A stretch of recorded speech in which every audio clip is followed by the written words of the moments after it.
ہزاروں میل کا سفر، بے شمار سلطنتیں، بے شمار جنگیں، یونان، فارس اور ہند کی سرزمینیں اس کے قدموں تلے آ چکی ہیں۔ اب وہ جوان بادشاہ اسکندر اعظم ایک نئے خواب کے دھانے پر کھڑا ہے۔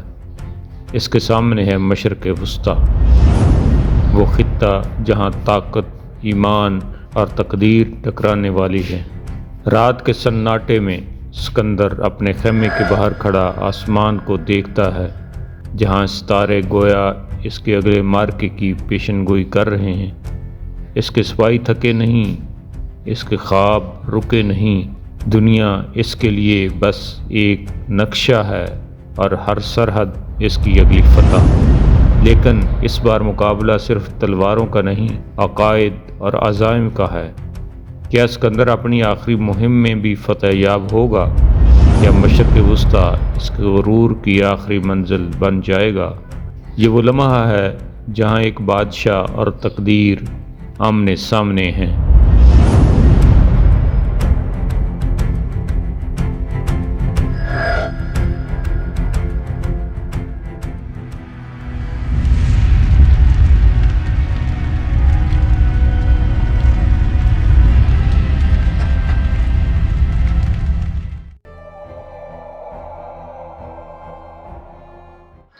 جنگ اسوس میں کامیابی کے بعد اسکندر نے فونیکیا یا فنیشیا کا رخ کیا، جہاں ارادوس اور ماراتھوس نامی شہروں نے ہتھیار ڈال کر اطاعت اختیار کی۔ اسکندر نے اپنے جرنیل پارمینیان کو اپنی سوار فوج کے ہمراہ دمشق بھیجا تاکہ جو خزانہ داریوش اعظم نے وہاں بھیجا تھا اسے اپنے تصرف میں لے لے۔ پارمینیان نے دمشق کی تسخیر کے بعد شاہی خزانہ پر قبضہ کر لیا اور پھر وہ شام کے باقی علاقوں کی طرف متوجہ ہوا۔ دمشق کی تسخیر کی خبر سننے کے بعد شام کے تمام علاقوں نے اسکندر کی اطاعت قبول کر لی۔ اب اسکندر کی خواہش تھی کہ جس قدر جلد ہو سکے ملک مصر پر قبضہ کر لے، لیکن اس مقصد کے حصول کے راستے میں فنیشین شہر سور یا ٹائر حائل تھا۔ اس نے سور کی طرف پیش قدمی کی۔ اسی اثناء میں داریوش نے، جو بابل میں مقیم تھا، اسکندر سے سفارتی تعلقات قائم کرنے کی کوشش کی اور اسے ایک مراسلہ بھیجا جس میں اس نے اپنے خاندان کے افراد کی واپسی کا تقاضا بھی کیا اور دوستانہ معاہدے کی پیشکش بھی کی، لیکن اسکندر نے اس کی تمام تر تجاویز مسترد کر دیں اور جواباً لکھا کہ اگر تم اپنے اہل خانہ کی رہائی یا کسی اور بات کی استدعا کرنا چاہتے ہو تو مجھے شہنشاہ ایشیا تسلیم کرتے ہوئے میرے دربار میں حاضر ہو کر یہ استدعا کرو۔ اگر تمہیں میرے شہنشاہ ایشیا ہونے میں کوئی شبہ ہو تو دوبارہ جنگ کے لیے تیار ہو جاؤ، اور اس مرتبہ میدان چھوڑ کر بھاگنا نہیں، کیونکہ میں ہر جگہ تمہارے تعاقب میں آؤں گا۔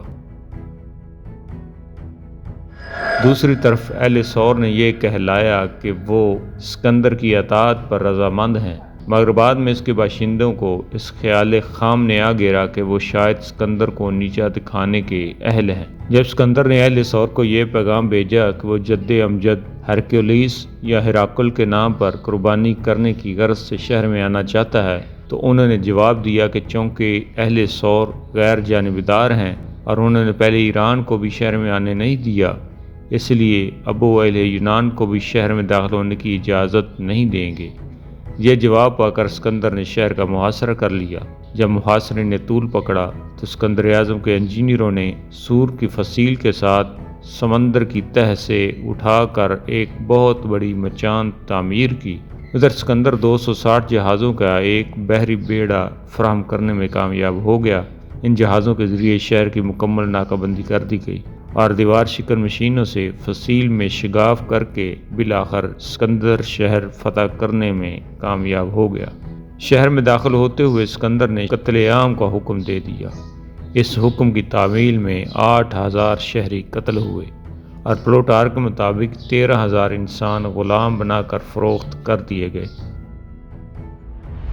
سور کے محاصرے کے دوران داریوش نے ایک بار پھر اسکندر سے خط و کتابت کی اور استدعا کی کہ وہ اس کی ایک شہزادی سے شادی کر لے اور بقیہ افراد کو واپس بھجوا دے۔ ساتھ ہی فرات کے ادھر تک علاقوں پر اسکندر کا حق حکومت تسلیم کرنے کا یقین بھی دلایا۔ اسکندر بولا، اگر میں پارمینیان ہوتا تو میری بھی یہی رائے تھی، لیکن میں اسکندر ہوں اور میرا جواب مختلف ہے۔ اسکندر نے اس مراسلے کے جواب میں دارا کو لکھا وہ خود کو اسکندر کے حوالے کر دے تو اس کے ساتھ ہر قسم کی مروت کی جائے گی، لیکن دوسری صورت میں فیصلہ جنگ کرے گی۔ اسی دوران داریوش کی ملکہ اسکندر کے ہاں فوت ہو گئی۔ اسکندر کو بہت رنج ہوا اور اس نے ملکہ کو شاہانہ طز و احتشام کے ساتھ دفن کیا۔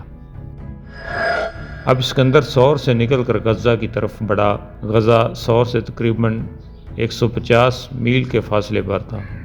راستے میں وہ جہاں سے بھی گزرا لوگوں نے سر اطاعت خم کیا۔ غزہ کے حکمران نے، جو کہ ایک خواجہ سرا تھا، اسکندر کی اطاعت سے انکار کیا۔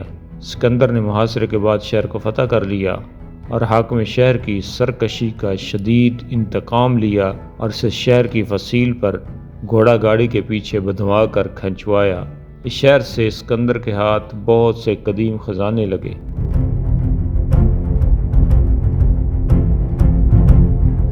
اب اسکندر مصر کی طرف بڑھا۔ حاکم مصر نے اپنے شہروں کے دروازے اسکندر پر کھول دیے اور اطاعت اختیار کی۔ اسکندر نے بھی مصری دیوی دیوتاؤں اور معبودوں کا احترام کیا۔